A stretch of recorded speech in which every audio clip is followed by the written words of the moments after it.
Robert Gruler here. I'm a criminal defense attorney, and today we're talking about Robert Mueller. You may remember this name from the 2017 to the 2019 era. Robert Mueller was from the Office of the Special Counsel, which is sort of an independent branch, and he was brought in to help investigate and really do a deep dive into the so-called collusion that took place between the Trump administration, the Trump campaign, during their transition to becoming the Trump administration. There were allegations that the Trump team was colluding. You may remember this word every single time you turned on the news. It was never ending, just barrage, collusion, nonstop. The idea was that Trump and his team was trying to coordinate with the Russians to win the election and put him into office. So today we learned that there's new information that Robert Mueller's team, the exact people who were doing this investigation, actually wiped phones, lost data that their team was using as they were conducting this investigation. We see this tweet from Sean Davis. Sean Davis is over at Sean MDAV. You can see this tweet here from him. It says that newly released DOJ, which is the Department of Justice records, show that multiple top members of Mueller's investigative team claim to have accidentally wiped at least 15 phones used during the anti-Trump investigation after the DOJ Office of Inspector General asked for the devices to be handed over. And you're going to see here that there are a lot of these little tables, these charts here. Well, what are we looking at? What exactly are we discussing? You can see here that this document actually comes from justice.gov, and it's from the FOIA, which is the Freedom of Information Act library. So Judicial Watch, my understanding is they filed an actual lawsuit. They filed a request for the FOIA records, and this is what turned up. And so today what I want to do is go through those in a little bit more detail so that we can really break down what we're looking at. And so I want to start with a little bit of an overview on exactly how the system works, right? We're talking about a lot of the alphabet agencies, the DOJ, the FBI, the OIG, we've got the Office of Special Counsel. There's a lot of moving parts here. And so let's take a quick moment to just understand these different agencies and the way they work together. So what you can see here is it's very rudimentary. This is not something I'm going to do a deep dive on or spend a lot of time on. But if you remember back to your high school class, it's civics or social studies class or government class or whatever you took, you're going to remember that we had three different branches of government in the United States. We've got the presidency, right, which is the executive branch, right? That is Donald Trump, who we're talking about. We've also got Congress.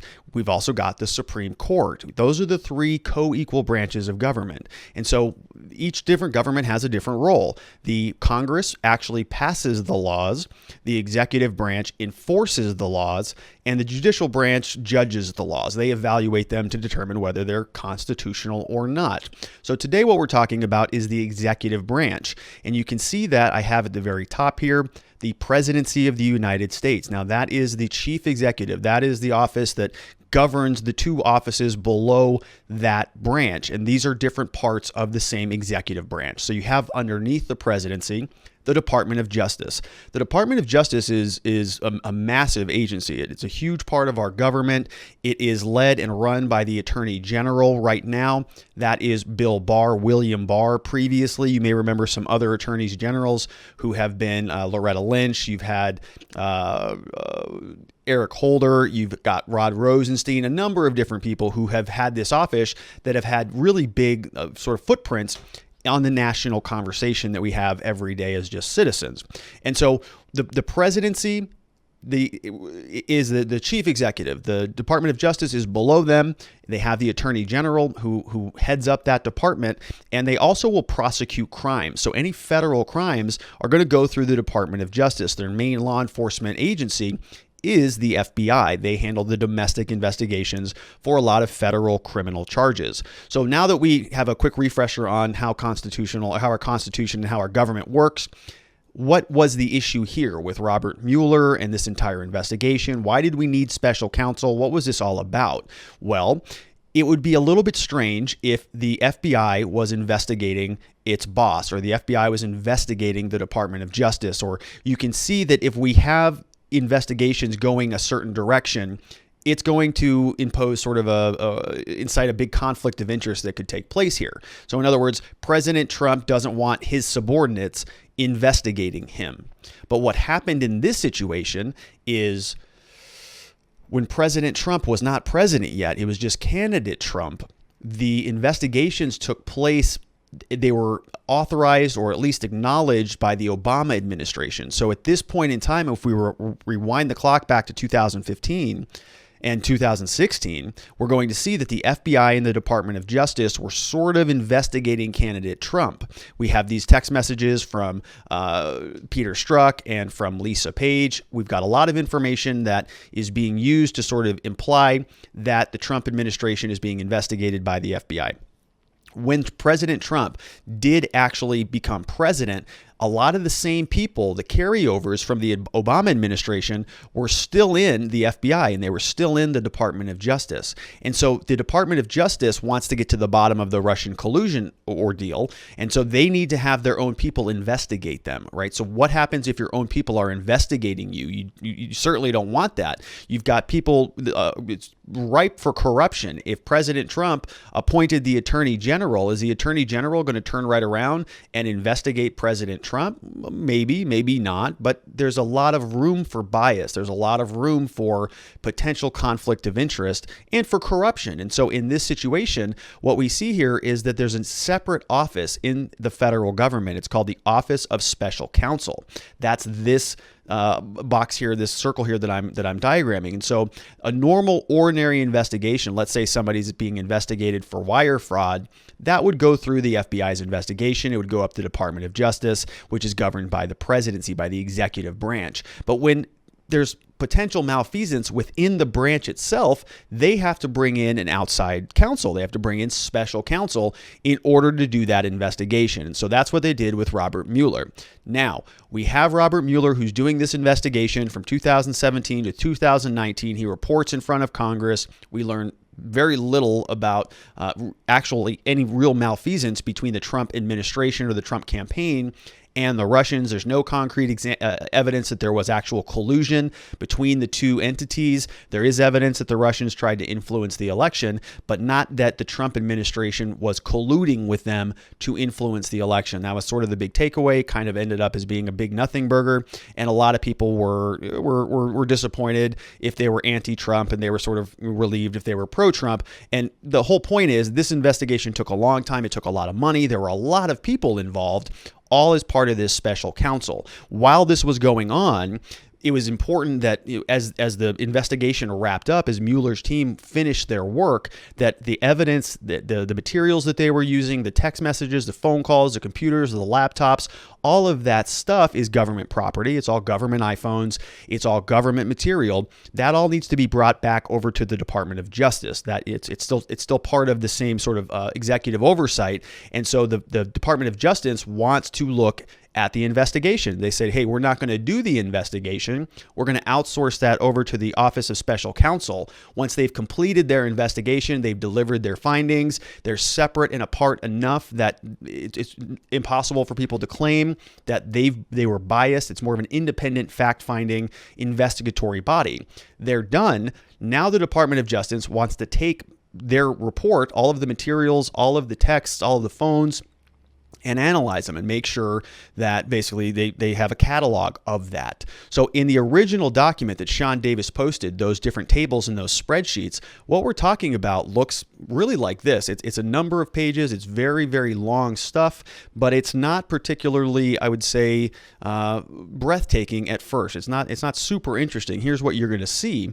You're going to see a document that looks like this. This is from the JSON system, JCON stands for the Justice Consolidated Office Network. And you're going to see a chart that looks like this. It's mostly boring, right? It's a computer log. It's an inventory log. It says we've got all of these different computers that were loaned out. They were cubes. They were in locations, cubicle 24, whatever, office 18, however they have them labeled. We have the asset tags, the hard drive serial numbers. Not particularly interesting. Not anything to really report about. Another example comes from from another sort of inventory log. It looks like this: a SCO cell phone inventory. So presumably that means the special counsel's office or something along those lines.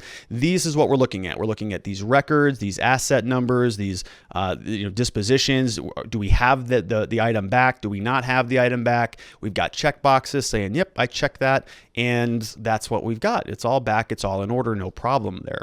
But when we dive in a little bit further and look at the documents a bit, we start to see some interesting names pop up. So we had previously talked about these two people here, Lisa Page and Peter Strzok. Now you're going to notice here that these two people were part of the original, they were the subject matter of part of the original investigation that Mueller was doing. And he was, they came up in large part because there were some text messages between the two of them. They were having an extramarital affair, and they were, sort of having off-the-record text messages back and forth. One of the text messages said something like, "Trump's not ever going to become president, right? Right?" Lisa Page said to Peter.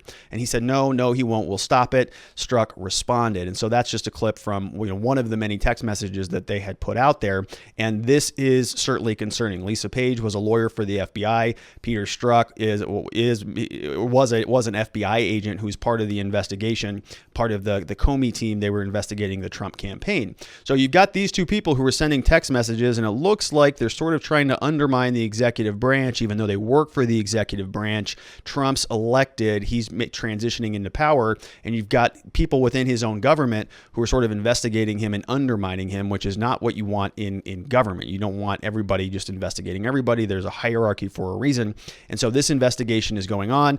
It's certainly concerning. Well, when these two leave office, they turn their phones in, and here's what the log shows. So from Lisa Page's, from the very beginning, we have the phone is not found. The phone is found with the DOJ Office of Inspector General, but according to AMZ, who's presumably a person, on 9/19, the conversation, the phone was restored to factory settings.